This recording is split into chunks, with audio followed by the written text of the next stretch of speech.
Vladimir Putin दुनिया के वो रहस्यमय नेता हैं, जो लोगों के बीच रहकर भी अपने तिलिस्म से हैरानी पैदा करते रहते हैं।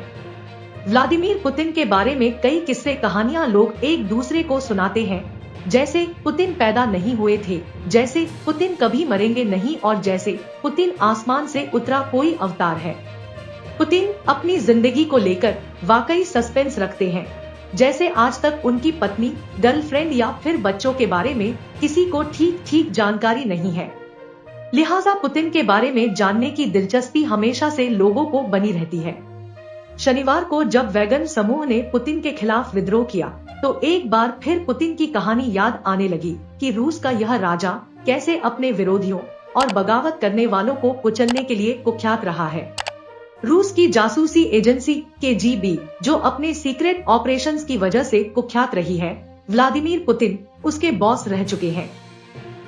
लिहाजा KGB के बॉस रहने से लेकर यूक्रेन पर आक्रमण और एक कर तमाम विरोधियों को कुचलने के लिए व्लादिमीर पुतिन हमेशा से पश्चिमी देशों के निशाने पर रहे हैं।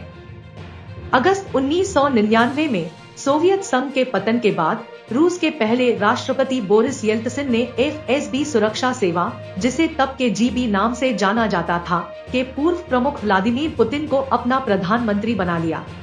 5 महीने से भी कम समय के बाद राष्ट्रपति येल्त्सिन शराब की लत और बीमारी की वजह से रूस की सत्ता को संभालने लायक नहीं रहे और उन्हें इस्तीफा देना पड़ा, जिसके बाद उनके उत्तराधिकारी बने व्लादिमीर पुतिन। येल्त्सिन के इस्तीफा देने के बाद पुतिन को रूस का कार्यवाहक राष्ट्रपति बनाया गया और उसके बाद वो मार्च 2000 में राष्ट्रपति चुनाव जीतकर देश के राष्ट्रपति बने।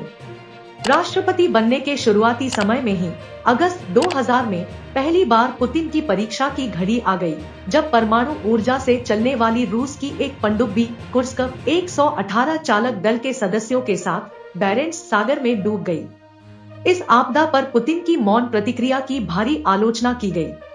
अक्टूबर 2002 में चेचन विद्रोहियों ने मॉस्को में एक थिएटर पर हमला किया और उस वक्त फिल्म देख रहे 800 से ज्यादा लोगों को बंधक बना लिया।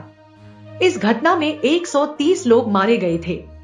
इस घटना के ठीक 2 साल बाद उत्तरी ओसेशिया में बेस्लान के एक स्कूल में बंदूकधारियों ने 1000 से ज्यादा लोगों को बंधक बना लिया। सुरक्षा बलों ने इमारत पर धावा बोल दिया, जिससे लड़ाई शुरू हो गई, जिसमें 186 बच्चों सहित 330 लोग मारे गए थे, जिसके बाद पुतिन ने चैतन्य विरोधियों को कुचलने का काम शुरू कर दिया।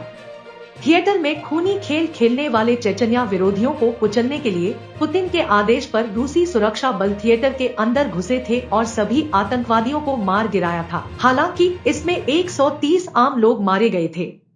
इसके लिए पुतिन की भारी आलोचना की गई थी कि उन्होंने आतंकवादियों से कोई बात नहीं की।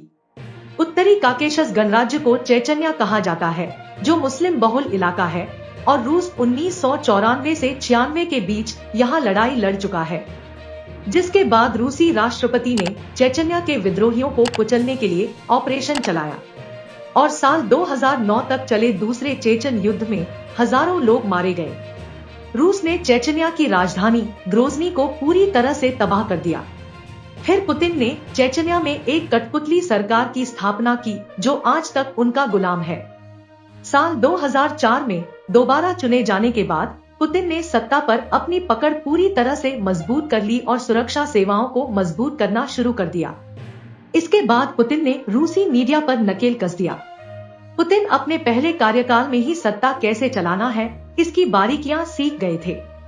दूसरी बार सत्ता में आने के बाद उन्होंने अपने विरोधियों का सफाया करना शुरू कर दिया।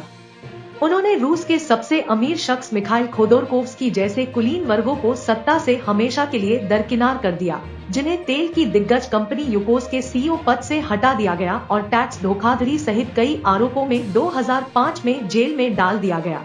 साल 2006 में पत्रकार और शासन के प्रबल आलोचक अन्ना पोलितकोवस्काया की हत्या कर दी गई और लंदन में पूर्व रूसी जासूस अलेक्जेंडर लिट्विनेको को घातक जहर देकर मार दिया गया।